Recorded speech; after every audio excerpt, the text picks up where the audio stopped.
여러분 안녕하십니까? 아잔초이TV의 아잔초이입니다. 오늘은 7월 27일입니다. 편안히 잘 주무셨습니까? 자, 오늘 하나님께서 우리에게 주시는 말씀은 7월 27일 제208구 제자의 길 그리스도의 제자 마태복음 4장 19절 말씀입니다. 오늘 말씀을 제가 먼저 한국어 성경으로 읽어드리겠습니다. 말씀하시되 나를 따라오라 내가 너희를 사람을 낚는 어부가 되게 하리라 하시니. 자, 오늘의 말씀을 제가 중국어로 읽어드리겠습니다. 마타이福音4章19节耶稣对他们说来跟从我我要叫你们得人如得鱼一样。 자, 제가 중국어 성경을 해설해 드리겠습니다. 마타이福音 4장 19절 마태복음 4장 19절 말씀이죠. 마타이福音 마태복음입니다. 예수 对他们说来跟从我 예수께서 그들에게 말씀하시기를 나를 따라오라. 对 하면은 누구누구에 대하여 跟从이란 말은 따르다죠. 자, 그 다음에 我要叫你们得人如得鱼一样. 자, 教란 말은 뭐뭐로 하여금 뭐뭐 하게 하다. 得人 하면 사람을 얻다죠. 如 A 一样 하면 A와 같다.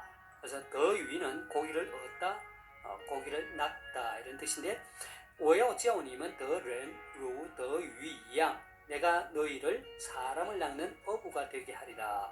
이렇게 한국어 성경이 이렇게 번역하고 있죠.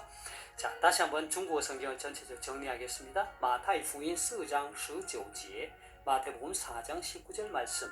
예수 对他们说来跟从我 예수님께서 말씀하시기를 나를 따라오라. 我要叫你们得人如得鱼一样. 내가 너희를 사람을 낚는 어부가 되게 하리라.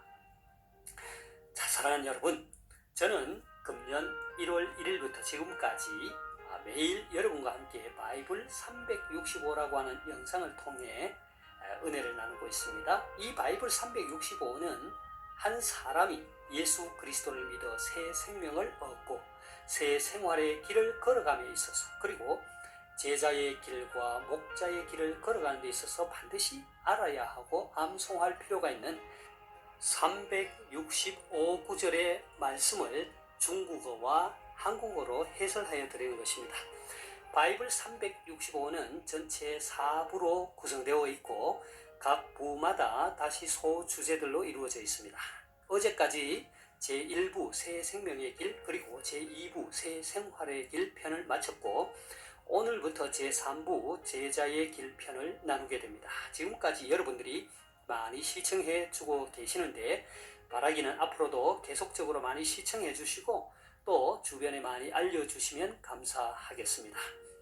오늘부터 저는 바이블 365의 제3부 그리스도의 제자라고 하는 새로운 주제의 말씀을 가지고 여러분과 함께 은혜를 나누고자 합니다. 그리스도의 제자는 지두더먼투, 지두먼투 이렇게 하면 되겠죠?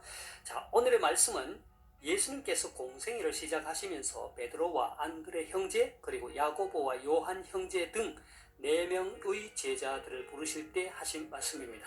사실 예수님께서는 제자들을 부르시기 전에 이미 홀로 친히 천국 복음을 전파하셨습니다. 17절을 함께 보겠습니다. 이때부터 예수께서 비로소 전파하여 이르시되 회개하라 천국이 가까이 왔느니라 하시더라. 이때부터라는 말은 예수님의 공생애에 있어서 역사적인 분기점을 제공해주는 매우 중요한 표현입니다. 그러니까 마태복음 1장 1절에서 4장 16절까지는 예수님의 공생애 사역을 소개하기 위한 서론 부분이라 할 수 있고 이제 17절에서부터는 일반 대중을 상대하시며 공개적으로 가르치시며 하나님의 나라를 전파하기 시작하심을 알려주는 것입니다. 그리고 사람들 앞에서 회개하라 천국이 가까이 왔느니라 라고 하는 예수님의 이 첫 일성은 예수님 자신이 바로 메시아로서 이미 천국이 도래하여 성취되었다는 사실을 선포하는 것이었습니다. 예수님은 이렇게 천국 복음을 선포하시면서 동시에 제자들을 부르셨습니다. 이것은 그들을 하나님 나라의 일꾼으로 훈련시킨 다음 자신의 지상 사역 이후를 대비하기 위한 것이었습니다. 다시 말해서 예수님의 부활과 승천 이후에 예루살렘과 온 유대와 사마리아와 땅끝까지 이르러 복음의 증인이 되도록 하기 위해 미리 제자들을 택하시고 3년 동안 훈련을 시키시기 위한 것이었습니다. 예수님께서는 갈릴리 해변을 다니시다가 두 형제 곧 어부인 베드로라 하는 시몬과 그의 형제 안드레가 바다에 그물 던지는 것을 보시고 이렇게 말씀하셨습니다. 19절을 함께 보겠습니다. 말씀하시되 나를 따라오라 내가 너희를 사람을 낚는 어부가 되게 하리라 하시니. 자, 여러분, 예수님께서 제자들을 부르시는 이 장면을 한번 생각해 보십시오. 좀 어색하지 않습니까? 황당하기도 하지요. 한창 고기를 잡고 있는 어부에게 한 남자가 다가가서 다른 어떤 말도 없이 나를 따라오라 내가 너희를 사람을 낚는 어부가 되게 하리라 하였으니 말입니다. 그런데 더 황당한 것은 예수님의 이 말씀을 듣고 반응한 시몬과 안드레의 행동입니다. 20절을 함께 보겠습니다. 그들이 곧 그물을 버려두고 예수를 따르니라.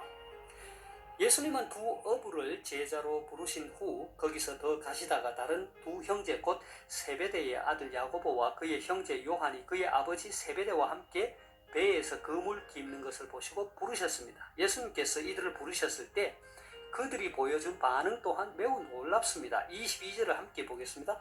그들이 곧 배와 아버지를 버려두고 예수를 따르니라. 예수님께서 4명의 제자들을 부르시는 장면에서 우리는 몇 가지 중요한 점을 발견하게 됩니다. 하나는 예수님께서 부르신 제자의 면면입니다. 부름받은 제자들 4명은 직업이 지극히 평범한 어부라는 것입니다. 예수님은 결코 세상의 지위 권세를 가진 자들이나 돈 많은 사람들 등 세상적으로 아무것도 부러울 것이 없는 사람들을 제자로 부르시지 않았다는 것입니다.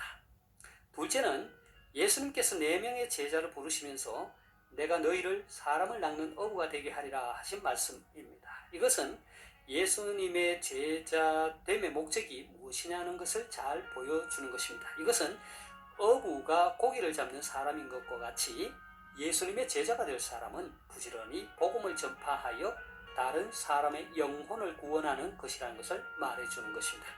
세 번째는 예수님께서 시몬과 안드레를 부르실 때 그리고 야고보와 요한을 부르실 때 그들이 보여준 즉각적인 순종의 자세입니다. 예수님께서는 한창 고기를 잡고 있는 시몬과 안드레에게 그리고 아버지 세베대와 함께 그물을 깁고 있는 야고보와 요한에게 다가가셔서 나를 따라오라 부르셨습니다. 예수님께서 하신 이 말은 단순히 예수님이 계신 곳마다 항상 따라다니라는 말이 아닙니다. 이 말은 그들이 처한 현재 삶의 방법과 목적을 내려놓고 나를 따르라는 것입니다. 지금까지 자기 중심적인 삶을 살았다면 이제 이 모든 것을 청산하고 예수님 자신을 따르라는 것입니다. 예수님을 삶의 주인으로 모시고 예수님을 위해 헌신적인 삶을 살 것을 요구하는 말씀입니다. 예수님의 이 말씀을 들은 그들의 반응은 첫째, 즉각적으로 순종했습니다. 20절과 22절에 동일하게 나타나는 표현은 그들이 곧이라는 말입니다. 둘째는 즉각적으로 순종함과 동시에 모든 것을 내려놓고 따랐다고 합니다. 어부들에게 있어서 그물과 배는 그들의 생계를 책임지는 너무도 중요한 것들 아닙니까? 그러나 그들은 그것들을 버려두고 예수님을 따랐습니다. 야고보와 요한은 배와 그물은 물론 심지어 그들의 아버지마저 버려두고 예수님을 따랐습니다. 어떻게 이러한 순종과 결단이 가능했을까요? 참으로 신비한 일입니다. 이것은 바로 그들을 부르시는 예수님의 강력한 메시아로서의 주권적인 부르심이었기 때문입니다. 그래서 오늘도 그리스도의 제자로 부름받는 사람들은 그분의 주권적인 콜링, 곧 부르심에 대한 확신이 있어야 하는 것입니다. 이 시간에 저는 지난날 중국에서 선교 사역을 할 때 있었던 아주 감동적인 간증을 하나 나눌까 합니다. 저는 중국에서 현지 지도자들과 함께 신학교를 세우고 가르치는 사역을 했습니다. 그 당시 저희 신학교 교수들 가운데 참으로 신실한 목사님이 한 분 계셨습니다.